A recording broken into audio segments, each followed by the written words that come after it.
Hi friends, എല്ലാവർക്കും നമസ്കാരം. ഇന്ന് തയ്യാറാക്കാൻ പോകുന്നത് കുക്കറപ്പത്തിൻ്റെ റെസിപ്പിയാണ്. പഴം കൊണ്ടാണ് ഈ കുക്കറപ്പം തയ്യാറാക്കുന്നത്. വളരെ സോഫ്റ്റ് ആയിട്ടുള്ളതും എന്നാൽ നല്ല ടേസ്റ്റ് ആയിട്ടുള്ള ഒരു കുക്കറപ്പത്തിൻ്റെ റെസിപ്പിയാണ്.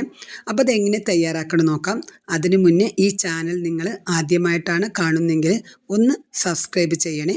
അപ്പോൾ അതിനെങ്ങനെ തയ്യാറാക്കണം നോക്കാം. ഇതിന് വേണ്ടിയിട്ട് ഒരു ഗ്ലാസ് പച്ചരിയാണ് എടുത്തിരിക്കുന്നത്. അതൊരു 3-4 പ്രാവശ്യം കഴുകിയ ശേഷം ഒരു 4 മണിക്കൂർ നേരം ഒന്ന് കുതിർക്കാൻ വയ്ക്കാം. ഇനി ഇതിലേക്ക് ഒരു 2 നേന്ത്രപ്പഴം എടുത്ത് വെച്ചിട്ടുണ്ട്. ഇനി നമുക്കത് തൊലി കളഞ്ഞ ശേഷം ഒന്ന് ചെറുതായിട്ട് കട്ട് ചെയ്തെടുക്കാം. അപ്പോൾ ഇതൊക്കെ കട്ട് ചെയ്ത് വെച്ചിട്ടുണ്ട്. ഇനി നമുക്കതൊന്ന് മിക്സി ജാറിലിട്ട ശേഷം ഒന്ന് അരച്ചെടുക്കാം. ഇതെല്ലാം ഒന്ന് മിക്സി ജാറിലിട്ട് കൊടുക്കാം. ഇനി അതവിടെ ഒന്ന് അരച്ചിട്ട് മാറ്റി വയ്ക്കാം. ഇനി നേരത്തെ നമ്മൾ കുതിർക്കാൻ വെച്ച അരി നന്നായിട്ട് കഴുകി ഊറ്റിയ ശേഷം ഒരു മിക്സി ജാറിലേക്ക് ഇട്ട് കൊടുത്ത് അതിലേക്ക് ഒരു സ്പൂൺ ജീരകവും ഒരു 3-4 ഏലക്കായ തൊലി കളഞ്ഞ ശേഷം അതും കൂടി ഇട്ട് കൊടുക്കാം. ഇനി ഒരു 1/2 ഗ്ലാസ് വെള്ളം ഒഴിച്ചു കൊടുത്ത് നന്നായിട്ടൊന്ന് അരച്ചെടുക്കാം. അതിലേക്ക് ഒരു സ്പൂൺ ചോറും കൂടി ചേർത്ത് കൊടുക്കുന്നുണ്ട്. അതും കൂടി ചേർത്ത് കൊടുത്ത് നന്നായിട്ട് അരച്ചെടുത്ത് ഒരു പാത്രത്തിലേക്ക് മാറ്റാം. ഇനി അതിലേക്ക് നേരത്തെ നമ്മൾ അരച്ചെടുത്ത പഴത്തിൻ്റെ മിക്സും കൂടി ചേർത്ത് കൊടുത്ത് രണ്ടും കൂടി നന്നായിട്ടൊന്ന് യോജിപ്പിച്ചെടുക്കുക. പഴത്തിൻ്റെ മിക്സും നേരത്തെ അരച്ച മാവും കൂടി നന്നായിട്ടൊന്ന് യോജിച്ച് വരട്ടെ. നന്നായിട്ടൊന്ന് യോജിച്ച് വന്നിട്ടുണ്ട്. ഇനി അതിലേക്ക് ഒരു നുള്ളു ഉപ്പും കൂടി ചേർത്ത് കൊടുത്ത് നന്നായിട്ടൊന്ന് മിക്സ് ചെയ്തെടുക്കുക. ഇനി ഒരു സോസ് പാനിലേക്ക് ഒരു 3 ശർക്കര എടുത്തിട്ടുണ്ട്. അതിലേക്ക് ഒരു 1/2 ഗ്ലാസ് വെള്ളം കൂടി ചേർത്ത് കൊടുത്തിട്ട് അതൊന്ന് ഉരുക്കിയെടുക്കുക. അപ്പോൾ ശർക്കര പാനിയൊക്കെ തയ്യാറായിട്ടുണ്ട്.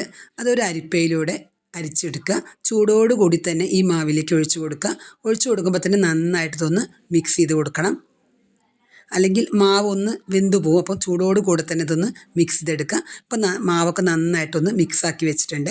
ഇനി നമുക്ക് ഒരു കുക്കറിലേക്ക് ഒരു 2 ടീസ്പൂൺ നെയ്യ് ഒഴിച്ചു കൊടുക്കുന്നുണ്ട്. ഒരു സ്പൂൺ വെളിച്ചെണ്ണ കൂടി അതിലേക്ക് ഒഴിച്ചു കൊടുക്കുന്നുണ്ട്. നെയ്യ് മാത്രമാണെങ്കിൽ അങ്ങനെ മതി. ഇനി അതിലേക്ക് ഒരു 2-3 ടേബിൾ സ്പൂൺ തേങ്ങ ചെറുതാക്കി കട്ട് ചെയ്തിട്ട് ഇട്ട് കൊടുത്തിട്ടുണ്ട്. അതൊന്ന് ഗോൾഡൻ കളർ ആവണ വരേക്ക് നന്നായിട്ടൊന്ന് വഴറ്റിയെടുക്കുക. ഇതൊന്ന് അത്യാവശ്യം ഗോൾഡൻ കളറായി വരുമ്പോൾ ഇതിലേക്ക് ഒരു 2 ടേബിൾ സ്പൂൺ ചെറിയ ഉള്ളി ഒന്ന് ഇതിലേക്ക് ഇട്ട് കൊടുക്കുക. ചെറിയ ഉള്ളി തന്നെ ചേർക്കണം. ഈ ചെറിയ ഉള്ളി കൂടി ചേർത്ത് കൊടുത്ത് നന്നായിട്ടൊന്ന് ഫ്രൈ ചെയ്തെടുക്കുക. രണ്ടും കൂടി ഒരു ഗോൾഡൻ കളർ ആവണ വരേക്ക് നന്നായിട്ട് വഴറ്റിയെടുക്കുക. ഇതിപ്പോൾ നന്നായിട്ടൊരു ഗോൾഡൻ കളറായി വന്നിട്ടുണ്ട്. ഇനി നമുക്കിതിലേക്ക് നേരത്തെ നമ്മൾ തയ്യാറാക്കിയ ആ മിക്സ് ഇതിലേക്ക് ഒഴിച്ചു കൊടുക്കുക. അതിനു മുന്നേ ഒരു 1/2 ടീസ്പൂൺ ബേക്കിംഗ് സോഡ കൂടി ചേർത്ത് കൊടുക്കുക. ഇതിലേക്ക് ഒഴിച്ചു കൊടുക്കുമ്പോൾ മാവ് നന്നായിട്ടൊന്ന് ഇളക്കി കൊടുത്തിട്ട് വേണം ഇതിലേക്ക് ഒഴിച്ചു കൊടുക്കാൻ. ഇപ്പോൾ മാവൊക്കെ ഇതിലേക്ക് ഒഴിച്ചു കൊടുത്തിട്ടുണ്ട്.